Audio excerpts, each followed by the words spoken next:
Welcome back to Craft Computing, everyone. As always, I'm Jeff. I built this system right around 3 weeks ago in hopes of putting together a 4-gamer, 1-CPU rig for right around $1,000. As a quick refresher, it's running an Intel Xeon E5 2690 V3 12-core, 24-threaded CPU, and a pair of nVidia Tesla M40 24GB graphics cards. Now, I'm pretty happy with the way the build turned out, and I was able to get steady and stable performance across all 4 virtual machines, running games at 1080p and 60 frames per second, even if we were at low to medium settings. So overall, this was a success, right? Well, there was one major drawback, and that's that you didn't want to be anywhere near the system when it was running, at least without ear protection. I'm obviously no stranger to the weird and obscure PC parts market over on AliExpress. So when I needed to water cool a pair of Tesla M40s, that's exactly where I headed, and wound up with a pair of these. These are $20 GPU water blocks, and in theory, they should bolt right on. Now, these are obviously not the best quality GPU water blocks on the market. In fact, they're pretty much just a copper slug with a grid pattern cut in it for a water channel. But at $20 a piece, they should do the job just fine. Also, in an effort to keep the build as cheap as possible, I wound up with this Freeze Mod water pump and reservoir combo unit. I went with this unit because, well, it was also only $20, but it also includes a water temperature display right on the front of it, which I thought could be kind of fun. Now, I wanted to keep the build composed entirely of AliExpress parts, but finding a 280mm radiator that would arrive within the next 3 months was a little bit of a tall order. So I wound up going with a SwiftTech 280mm unit, and we have the benefits of going all copper on this, so we're not mixing metals with the water blocks. Where we will be mixing metals is going to be in these very cheap looking barbed fittings. Now, I'm almost positive these are aluminum because number 1, they're extremely lightweight, and number 2, they're also non-ferrous. And of course, you know, if we're going with an AliExpress water cooling loop, we've got to bring back the helical reservoir for it. With all the parts fully introduced, I don't think there's anything left to do but get this thing together. So if I remember correctly, there are 4 hex keys on each side of the shroud. We remove those, and the shroud comes off, and then we should be able to take off the heat sinks, then install our water blocks. And in theory... So one of the questions I've got most often when I'm doing these Tesla cooling videos is why don't I just put a fan on top of the heatsink when the shroud is removed? Well, as you can see, the heatsink is completely closed on the top, so unless I wanted to take a screwdriver or some other implement and bend all of these fins up and then just zip tie a fan on top, there's not a lot of options here. And, quite honestly, I think it would look like crap. So next up, we're going to take off the back plate with all of these little Phillips screws.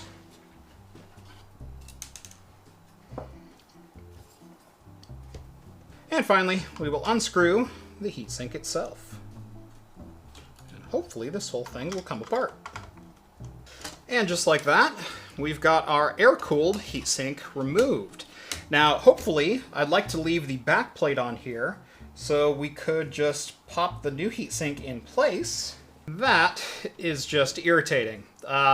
So it seems that the opening for our GPU die is about 1mm small in every direction than the GPU water block copper plate. So this is not going to sit flat on the GPU die without some modification. Now, the simple thing would be just to cut the back plate to be a little bit wider, but I don't know that I want to modify the back plate at all. Unfortunately, I think that may be our only option. Either that or just cut the back plate in half. I'm gonna have to think about this.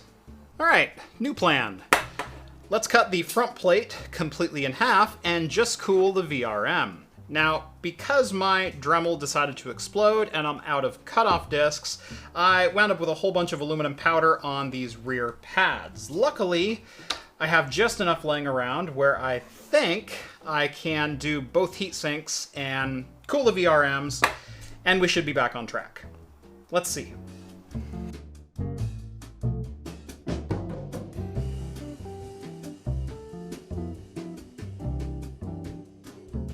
And just like that, 2 water-cooled Tesla M40s with air-cooled VRMs.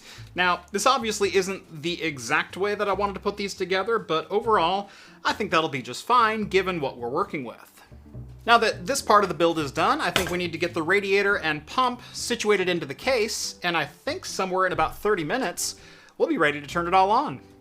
I looked at a number of different ways of putting this whole loop together, and originally I wanted to put the radiator up on top, but unfortunately with the 280mm radiator, it hits the memory on this motherboard. If this was only a 120 wide rad, it wouldn't be an issue at all, but as it is, it's not going to work at the top of this case. So I went on to the front of this case, and I thought putting the fans right in front and then the radiator on this side of the chassis, I thought that would be a win. Unfortunately, this being a 60mm thick radiator, there's actually not enough room to fit the pump and reservoir between the radiator and the video cards. So that's also a no-go. So what I'm going to have to do is do a pull configuration with the radiator in front of the case and the fans sitting on this side of the chassis. I think that will give me, and I mean just enough clearance to make this whole thing work. For the fans on this build, I'm using a pair of Be Quiet Silent Wing 3s, and these should install right in front of the radiator like this, and hold it up just by sandwiching the whole thing together. At least, that's the theory. This has got to be one of the most awkward angles to install a radiator at. Now for the really fun part, because this pump really doesn't have any way to mount it. There are some screws in the bottom, but those are your only mounting options. That, and I lost the mounting bracket for my virus reservoir there. So what I'm thinking is this is literally just going to sit something like that. And I think that's going to have to be good enough. All right, in theory, we have everything but the tubing installed. But I already have to make one concession, and I think that's the virus reservoir is just not going to make the final cut. The fittings up here on the radiator are just too close to make that bend with a piece of soft tubing. If I was doing rigid tubing, it might be an option, but I think we're just going to have to forego the little bit of fanciness for now. So we're just going to use the built-in reservoir that is in the freeze mod pump. Approximately 10 hours later. Next time I say a water-cooled system should be ready to go in about the next 30 minutes, shoot me. Oh, where to even start on this build? Let's start with the GPU water blocks and the experimentation needed to get them mounted properly. I will say, since the last time I did a video on some AliExpress water blocks, I really have come around to using them in pretty simple situations like this, where you just need to keep something cool. You're not going for looks, you're not going for style, you're really not even going to cool, the entire video card, including VRM, power delivery, memory. You just want to keep the GPU die cool. In this case, these actually work pretty well. So this is the screw that's included with the GPU blocks to mount them down, and as you can tell, I'm not using them. Now, they do include this spring to get proper mounting pressure onto the GPU die, as well as a nut to keep the GPU block from lifting off of the die itself. Unfortunately, the screws are so long that they end up sticking through the back of the card by a significant amount, making it really difficult to mount the GPU up against my CPU cooler or any of the other PCI cards that I have installed in the system. After spending about an hour to an hour and a half experimenting with different ways to put this spring together to try to get the tension right and still keep the GPU block from lifting off of the GPU die, I gave up, went with some much shorter screws, and just hard mounted the GPU block onto the GPUs themselves. After that, I got all the soft tubing cut and run as best I could. It is a 3/8 by 1/2 inch rigid soft tube, so it doesn't want to bend very well. And I don't think I can put the side of the case on this anymore.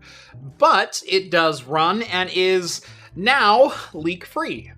I say now leak-free because I didn't tighten one of the fittings all the way, and I got all of this lovely black dye all over my desk and all over the floor, and it loves to stain things as soon as it makes contact with it. Things like this beautiful white case, which is no longer beautiful on the backside or on the front panel. But hey, it's up and running now, and as you can tell, it's a much quieter system. On to the next difficulty I ran into, and that's that the Jingshot X99 board that I'm using in this system only allows you to control the CPU fan speed. It doesn't let you control either of the other fan headers. For right now, I have the Be Quiet Silent Wings plugged directly into a 5-volt power supply to basically run them at their lowest speed to keep them as quiet as possible. If this isn't enough airspeed to keep the Tesla M40s cool, I will end up plugging them directly into a 12-volt power supply, but that's going to be a last-ditch effort. As a quick refresher before we look at temperatures, I'm running Proxmox 7.1-7 on this system, as well as a pair of Tesla M40 24GB GPUs. Using the vGPU unlock script method, I am partitioning those GPUs off into 4 separate virtual machines and running 4 gaming instances on this system. If you want a full breakdown of the hardware, as well as a tutorial on how to get this set up for yourself, I will have those links down in the video description. So make sure to check those out if you want to build this system for yourself. I've gone ahead and logged into an SSH session on my Proxmox server, and we're just going to type in nVidia-SMI, and we can see the GPU idle temperatures right there. As you can see, both GPUs are drawing right around 29 watts at idle and sitting at 27 degrees Celsius. But if it's to be believed, our water temp is sitting at 28.5 degrees Celsius according to our water pump. But I don't know how much I trust that thermistor versus the ones that are inside the GPU cores. Next up, I'm just going to make this view permanent and automatically refresh by typing in watch nVidia-SMI, and now the GPU temperatures and power draw will automatically refresh themselves as we're going along. Then I'm going to start up all 4 of our virtual machines, and we'll get to some testing. You literally cannot make stuff like this up. I started the first 2 virtual machines, and they started perfectly. They ran, Tesla cards initialized, everything's good. Started the second 2 VMs, and for some reason I had turned off the virtualization of the Tesla card, and so it just wasn't configured anymore. I was experimenting with something else. So I went ahead and re-enabled the virtualization of that second card, and started the second 2 VMs. VM number 3 turned on just fine. VM number 4, as soon as it initialized, it crashed the system. Just a hard crash. Although not quite a hard crash, because I still had an SSH session that was active, but I got a command not found on anything that I was trying to do through the SSH session, but it wasn't dead. The session was still active and receiving stuff back from the system. But my web GUI froze, all commands froze, nothing worked. So I shut the system down. Now, it won't boot. My NVMe drive is not recognized. NVMe configuration, NVMe controller, and drive information. Not found.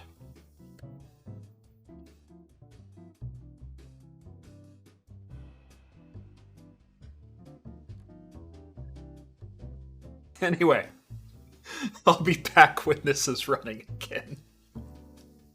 Alright, I think I got the system back up and running. This NVMe drive is definitely on its last legs. It's one of my test drives that I've probably wiped no less than 100 times. So we'll see if we can actually get a good test out of this. I've got 2 virtual machines loaded up right now, each of them on one of the Tesla M40s. So we are only utilizing 50% of the memory on the card at about 11.5 gigabytes. However, in virtualization mode, you can utilize up to 100% of the GPU core so long as it's still available. So if you only have one VM powered up onto a single graphics card, you'll get the full power of that card and whatever memory was allocated to you. So as you can see, with 2 virtual machines loaded up, each of the graphics cards is idling right around 30 degrees Celsius, which is pretty much to be expected, drawing about 70 watts each. This is going to be a very simple test. We're not going to do any gaming or anything like that. We're just going to fire up Heaven Benchmark on each of my 2 VMs, and hopefully run these temps up as high as they will go. I love when you fire up a GPU for the first time, especially in a system like this, and the coil whine is by far the loudest noise that you hear out of the system. It's just so satisfying. Up here in the NVIDIA SMI monitor, you can see we are using 100% of the GPU core.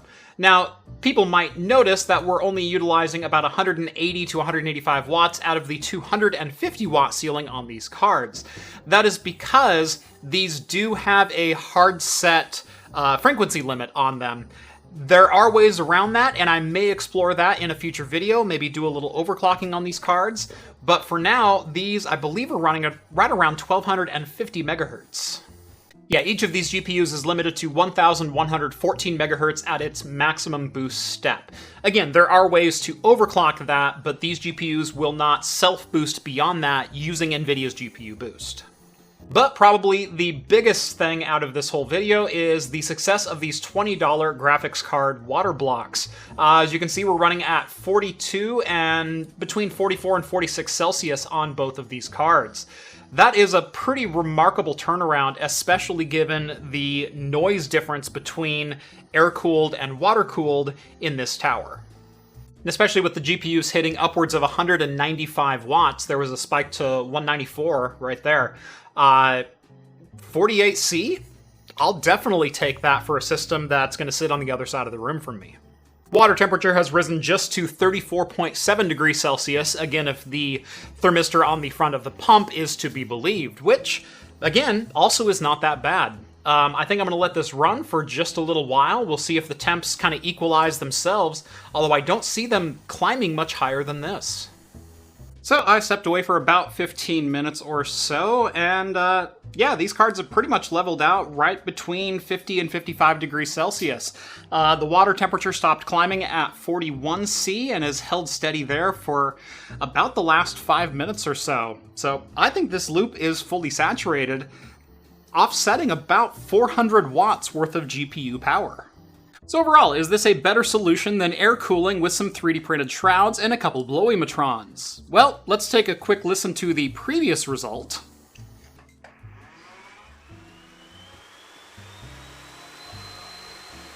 Prepare for takeoff. To what we have right here next to me. I would say that is definitely a result worth the $150 worth of water cooling that I threw at this build. Hey there, editing and next morning Jeff here. One thing I forgot to mention was it is a really good thing that I left the VRM heatsinks on these cards. While the GPU cooler does a fantastic job of keeping these in the mid-50s under full load, the VRMs got quite spicy. You're still going to want a decent amount of airflow over them, but you don't need something like a blowimatron to actually keep them cool. Running even the front case fans upwards of 9 to 10 volts would probably get you enough airflow to take care of everything. As always, if you liked this one, make sure to hit that thumbs up button and subscribe to Craft Computing if you haven't done so already. Follow me on Twitter at Craft Computing to keep up with daily shenanigans like this. And if you like the content you see on this channel and want to help support me in what I do, consider joining the Patreon. Link is down in the video description. As a bonus, you'll get exclusive access to my Discord server, where you can chat with myself and the other hosts from Talking Heads. That's going to do it for me in this one, guys. Thank you all so much for watching, and as always, I will see you in the next video. Cheers, everyone.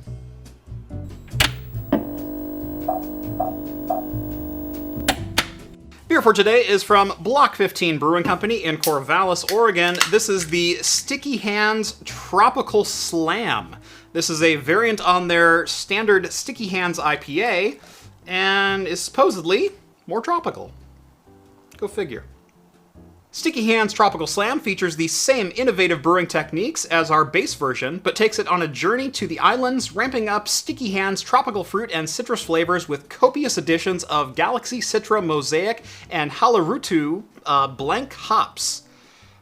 H-A-L-L-E-R Hallertau. Hallertau. Hallertau. The result is a Sticky Hands varietal with a tropical twist. 8.1%. So I've had Block 15 Sticky Hands a number of times, to say the least. It's pretty much a Northwest staple. This is a really good variant of it. I'm really glad they went this route with it. Sticky Hands, and Block 15 in particular, are known for these very, very dank, sticky, weed-like Northwest IPAs.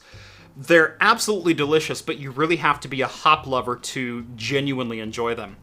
This one, it gives you just a little bit of a tropical flair and actually tones down the hop profile of the sticky hands ever so slightly.